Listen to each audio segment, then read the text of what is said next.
Hello, bearded bee people. Hopefully you could see what was going on there, and hopefully you can see my face. I know that it's probably dark, and I'm sorry for that. I'm just using a cell phone, and it's in the middle of a busy workday. I wish I had the ability to upgrade it in equipment and to devote more time to these videos, but right now it's not possible. Hopefully next year will be a little bit more professional in terms of video quality. So, hopefully you saw what was going on in that nuke over there. That was the drones getting kicked out. That's the first I've seen of that this year, but that's the natural evolutionary strategy to kick out extraneous resource drains. The drones don't contribute anything to the resources or the workforce, and the bees know what time of year it is. I think I said so. It's September 4th, and so for that reason they kick them out. Kind of cold if you think of it in a human sense, but if you think about it in a species trying to survive, it makes absolute sense.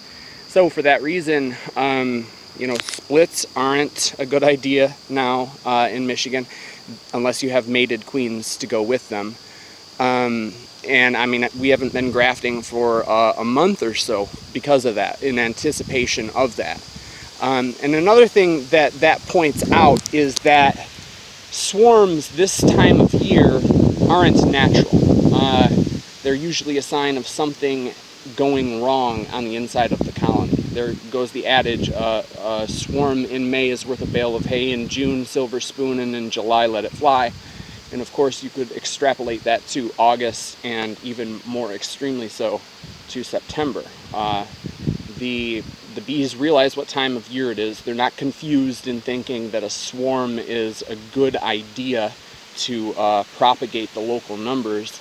They're usually escaping something that is going wrong, and that something that is going wrong, as are most conversations about things going wrong with bees, blaming the mites, is a pretty good guess. So if you see a swarm at this time of year, I wouldn't necessarily go out of my way to grab them. And if you're having swarms at this time of year, think a little bit more about what's going on in that hive rather than just assuming it's a natural propagation swarm, because that doesn't usually happen in September.